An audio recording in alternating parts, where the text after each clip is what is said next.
The Shire, my dear friend, a peaceful and quiet land in the world of Middle-earth, for it holds a special place in the hearts of many readers and fans of The Lord of the Rings. Grab a second breakfast, sit back and relax, and journey with us as we delve into its rich history of hobbits and the enchanting landscape they call home. Remember, friend, don't forget to like and subscribe if you enjoyed this. Thank you. The Hobbits, a diminutive and unassuming race, first appeared in the ancient forests of Eriador, a region in the northwest of Middle-earth. They were distantly related to humans, but their stature and peculiar characteristics set them apart. Early hobbits were divided into three main groups: the Harfoots, the Stoors, and the Fallowhides. These groups differed in their physical attributes and preferred lifestyles. As the Second Age of Middle-earth drew to a close, the Dark Lord Sauron waged war against the free peoples of Middle-earth. Eriador was not spared from the conflict, and many hobbits fled their ancestral homes. The Harfoots, the most numerous of the hobbits, sought refuge in the foothills of the Misty Mountains. They lived in burrows and developed a fondness for a simple and peaceful existence. Meanwhile, the Stoors migrated southwards, crossing the great river Anduin. They settled near the Gladden Fields and the marshy, desolate waste of the Brown Lands, where they thrived on a diet that included fish. The Stoors were more adventurous than the Harfoots, and some of their number became skilled boatmen. The Fallowhides, the least numerous and most adventurous group of hobbits, migrated westward.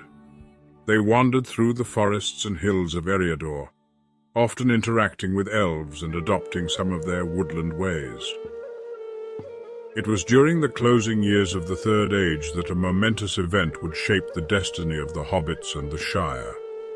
Isildur, the last surviving heir of the ancient line of Elendil, was ambushed and slain by orcs while journeying north.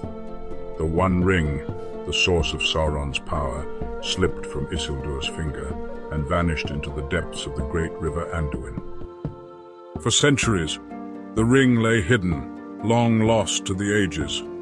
However, fate had a different plan. In the year 2941 of the Third Age, Bilbo Baggins, a hobbit of the Shire, stumbled upon the ring during an unexpected adventure. Unbeknownst to him, this chance encounter would set in motion a chain of events that would ultimately determine the fate of Middle-earth. Bilbo returned to the Shire, his mind filled with stories of his adventures and the wondrous world beyond its borders. He passed the ring on to his heir and nephew, Frodo Baggins, who would become the central figure in the quest to destroy the ring and defeat Sauron. As the War of the Ring loomed, Frodo embarked on a perilous journey with a fellowship of diverse companions. They left the Shire and traveled through many lands, encountering danger and forging alliances. Their actions directly impacted the fate of Middle-earth. While Frodo and his companions were away, the Shire experienced its own trials. Saruman the White, a fallen wizard, sought to gain control over the Shire.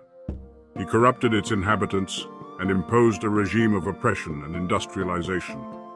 However, the Hobbits, under the leadership of Frodo's loyal friends, Samwise Gamgee and Merry and Pippin Took, rose up against Saruman's forces and reclaimed their homeland. This conflict, known as the Battle of Bywater, marked the Shire's first and only taste of war. Following the War of the Ring and the defeat of Sauron, the Shire gradually returned to its peaceful ways.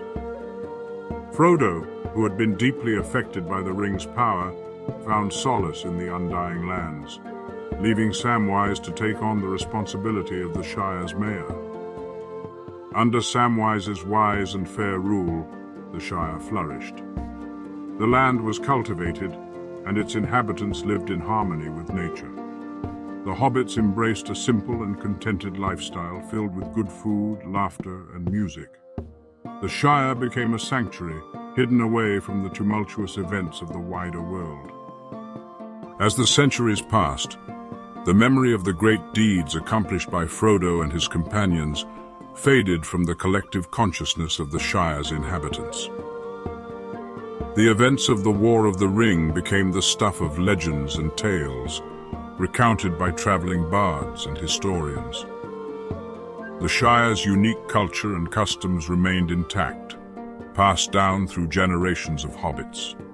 They celebrated birthdays with great fanfare, relished in the art of gardening, and enjoyed multiple meals throughout the day. They were a close-knit community, fiercely loyal to their neighbors, and committed to the preservation of their peaceful way of life. Thus, the Shire, born out of the Hobbits' migration and shaped by their encounters with the wider world, became a haven of tranquility and simplicity in Middle-earth.